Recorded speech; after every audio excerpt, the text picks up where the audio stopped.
Hello and welcome to this Devil's Digest sit down with the one and only Arizona State Sun Devil hockey head coach Greg Powers. How are you doing today, sir? Doing great, Ethan. I'm sure you've had a busy summer so far. So what have you been up to so far this summer? Same as always, a lot of recruiting, as much family time as I can find time for, and lucky enough to go on a Caribbean vacation with my wife and kids, and that was fun. And but a lot of work, a lot of fundraising stuff, and different events that you go to. So it's been a hectic off season planning for China, but we're excited about it. Well, have you been a part of any recruiting trips, or have you been really busy with that side of things? Yeah, I mean, recruiting's it never stops. You know, it's a 365-day process. But we're really happy about obviously this year's recruiting class that we have coming in, and going out and watching some of those guys in their junior playoffs and seeing them play as their seasons winded down, and then clearly continuing to plan for years to come. So myself and our assistant coaches, they've been incredible. They do a great job, and we really like what we have coming in. Well, you talk about that recruiting class coming in, and it looks like another stellar one to say the least. Some really talented guys. So just what are your thoughts on some of them, and how do you think they could come in and help right away next season? Well, I think the glaring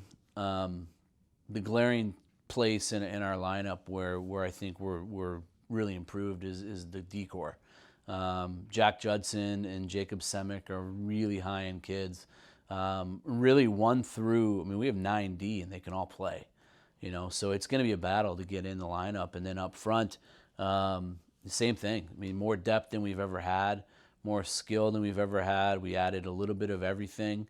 And what, again, this is our deepest roster by far from a talent standpoint, and what we hope that creates and what it will create is just that competition level in practice every day, because it's going to be hard to get in, and that's what you want as a coach. You want every practice to matter and mean something, and when it does, that it usually translates into games. Definitely, and it's going to be your 4th full season with the NCAA roster, the NCAA talent. But now, going back to how the 2018-19 season ended, taking you back to March, your team made the NCAA tournament for the first time ever. And just now that you reflect on that, what was that moment like for you? It was a great moment for our program, obviously, to make it a lot sooner than anybody on the outside thought that we could, and prove a lot of doubters wrong was gratifying. So now we've set the bar for ourselves, and we want to continue to improve every year. And so we want to, surpass our win total from last year and get further in the tournament. That's going to be our goal moving forward. We think we'll have the team and schedule to do it. But it was a great learning experience, a great moment to get that extra month with our guys and continue to develop them was a huge plus as well. It's kind of like getting a bowl game.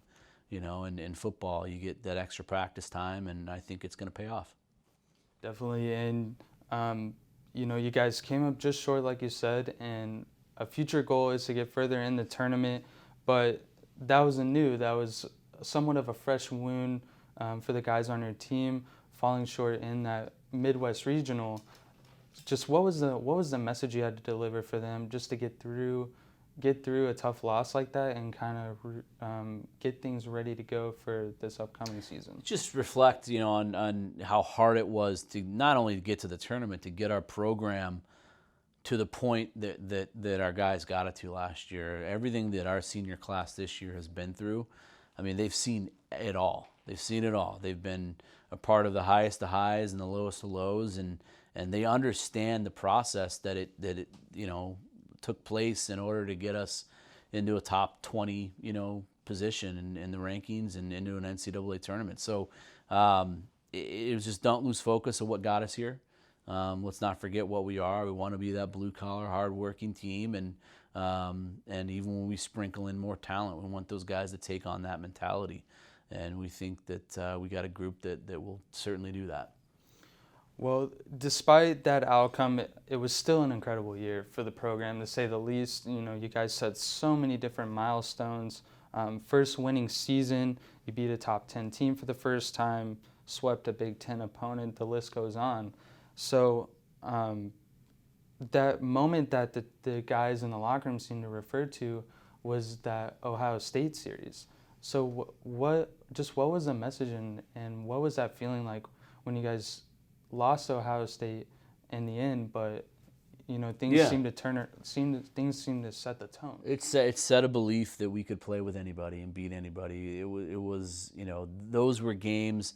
They were very close. We don't feel like we were outplayed in either one of them. We felt like we could have won Friday and we should have won Saturday. And our guys were bitter. They weren't feeling any semblance of a moral victory. And that's when as a coach you have something, right? And where in years past those games would have been tremendous moral victories for a startup program, where last year our guys felt like they should have won and they were mad that they didn't. So I think those games proved to them like, hey, we're good. We got something here, and we expect to win every night we take the ice, and that's what they did.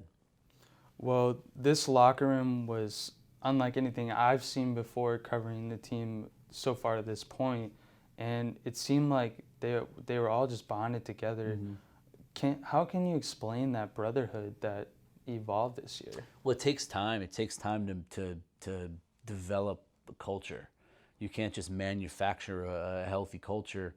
It has to take shape in and of itself, and the only way really to have that is to have genuine, true player leadership, where last year was really the first year as an NCAA program we had that. We had captains that seasoned themselves into natural leaders that became what they are. And then you take that a step further, the other piece of the equation that worked really well was the freshman class. It was really our first true freshman class that full of kids that were committed for 2-3 years prior to them arriving. So for the 2 or 3 years prior to them getting on campus, they were a part of everything we were going through. And we had relationships set up with those kids, and they had a tremendous amount of pride in choosing Arizona State because they wanted to help us build this. So they came in guns a-blazing and ready to jump in, fully respecting everything that those guys before them went through to get it to where it was, and it just worked really well. And I think that the same thing will hold true this year. Well, now talking about the buzz for the new arena that is in the works, and it's something that's going to happen eventually. Obviously, it takes time, but your current home is Oceanside Ice Arena, and you guys were dominant there this past season, 11-2 record on the sheet at Oceanside. How do you explain the advantage that you guys have at that place? It's a mindset. I think the first few years our guys looked at Oceanside as a disadvantage, and it's not. It's an advantage. It's different than what teams practice in and play in that come in and play us. It's our home. It's where we practice and train every day. The low ceilings, the dimensions, the crowd right on top of you. You can make teams feel claustrophobic, and if you can get a mindset of being a forecheck predicated team, which we are, especially at home, you can win. And our guys really took on the mentality of, hey, this is our home. This is our home, and the obstacle is actually the way to success. If you can look at obstacles and figure out a way to make those obstacles your pathway to finding success, then you have something. And that's exactly what our guys did last year. They embraced where we live and where we train every day, and they take pride in it, and they know how important it is to protect home ice. Well, Coach, another culmination from the unreal season you guys had was Joey Decord making it to the NHL. He was the first draft pick to come play for you here in Tempe, and he makes his debut with the Senators. And I know you got to go to Buffalo to watch him play. Just what was that like for you to be able to see him in person and just him getting to that point? It was a really, really special moment. It was all about Joey and his family and being able to sit in the box with his mom and dad and his grandfather and his brother and his aunts and uncles. It was really cool to be able to say I was a small part of that moment for him. Was awesome, and I've told a lot of people this. There's nobody that deserves to be the first Sun Devil in the National Hockey League more than Joey. He deserves that. He'll forever go down in Sun Devil history as that. And the best thing about Joey is he loves this place so much. He loves Arizona State and how we've built our program and the role he played and being a part of that. And he'll forever be a part of what we're doing here. And really, really proud of him. And it was a great opportunity and a tremendous moment for all of us. Well, for ASU football, I'm sure you know Coach Herm Edwards. He came in with the intention to apply somewhat of an NFL-like model.